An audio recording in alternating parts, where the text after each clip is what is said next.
فائبرائڈز یعنی کہ رسولیاں۔ فائبرائڈ کا مطلب خدا نخواستہ کینسر یا ٹیومر نہیں ہے۔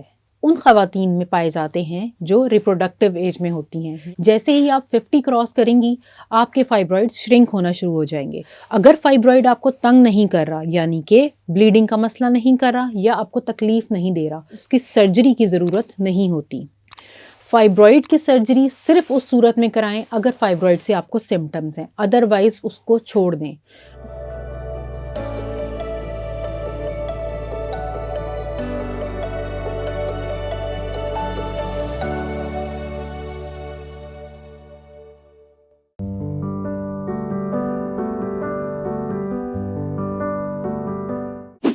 السلام علیکم، میرا نام ڈاکٹر جویریہ ہے اور میرا تعلق گائنی آپس کے شعبے سے ہے۔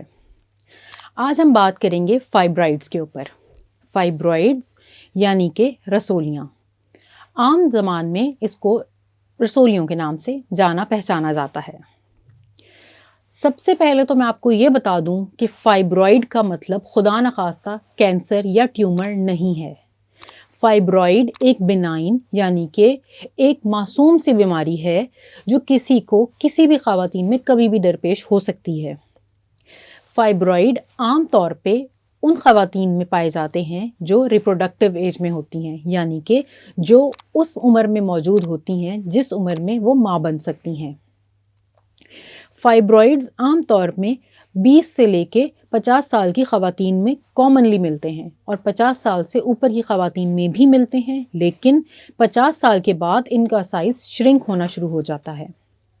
اسی لیے وہ خواتین جو 45 یا 48 ایئرز کی عمر میں ہمارے پاس اس مسئلے سے آتی ہیں، ان کو ہم یہی مشورہ دیتے ہیں کہ آپ کو کسی سرجری کی ضرورت نہیں ہے۔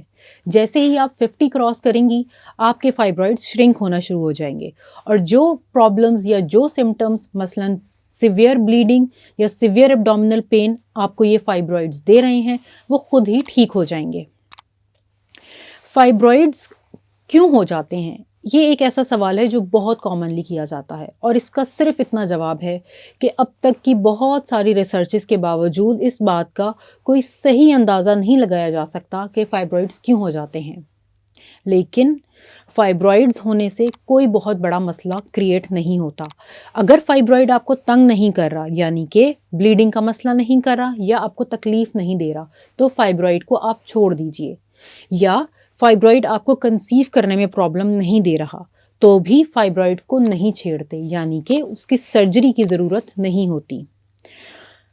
بدلتے دنوں کے ساتھ فائبرائڈ کے اندر بہت ساری ڈیولپمنٹ ہو چکی ہے، اس کی سرجریز بھی ہیں، اور بہت دفعہ بغیر بے ہوش کیے جسم کو سن کرنے کے بعد بھی فائبرائڈ کی آرٹریز کو بلاک کیا جاتا ہے اور فائبرائڈ کو شرنک کیا جاتا ہے، جسے ہم یوٹرائن آرٹری ایمبولائزیشن بھی کہتے ہیں۔ یہ ایک مہنگا پروسیجر ہے، مگر یہ ان تمام خواتین کے لیے ہے جو اپنی فیملیز کمپلیٹ کر چکی ہیں اور صرف اب اس ایک رسولی کی وجہ سے بہت تنگ ہیں۔ اس کے علاوہ ینگ خواتین جنہیں کنسیو کرنا ہے یا جنہیں بہت مسائل ہیں فائبرائڈ سے، ان خواتین میں مایومیکٹمی کی جاتی ہے، یعنی کہ صرف فائبرائڈ کو ریموو کر دیا جاتا ہے، بچے دانی کو بالکل کچھ نہیں کیا جاتا، چھیڑا نہیں جاتا۔ اس کے بعد آپ کا یوٹرس اس قابل ہوتا ہے کہ وہ ایزیلی کنسیو کر لے، اس لیے فائبرائڈ کی سرجری سے آپ کو پریشان ہونے کی ضرورت نہیں ہے۔ فائبرائڈ کی سرجری کی کمپلیکیشنز میں بہت زیادہ بلیڈنگ ہو سکتی ہے یا یوٹرس ریموو کرنی پڑ سکتی ہے، لیکن یوٹرس ریموو کرنے کا رسک یا چانس صرف 1% ہے، اس لیے اس میں زیادہ پریشان ہونے والی بات نہیں ہے۔ یعنی کہ اگر آج ہم 100 لوگوں کی ہسٹریکٹمی یا مایومیکٹمی کر رہے ہیں اسپیسیفکلی، تو ان میں سے صرف ایک بندہ یا ایک پیشنٹ ایسا ہے جس کی ہسٹریکٹمی ہوگی، اور یقیناً انشاءاللہ وہ بندہ آپ نہیں ہوں گے۔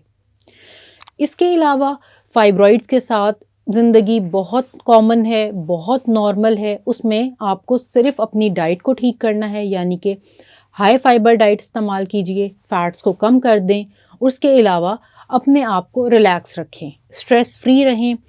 فائبرائڈ بڑھانے کے لیے جو ہمارا ہارمون کام کرتا ہے اسے ایسٹروجن کہتے ہیں، اور ایسٹروجن کا انٹیک کم سے کم رکھیں۔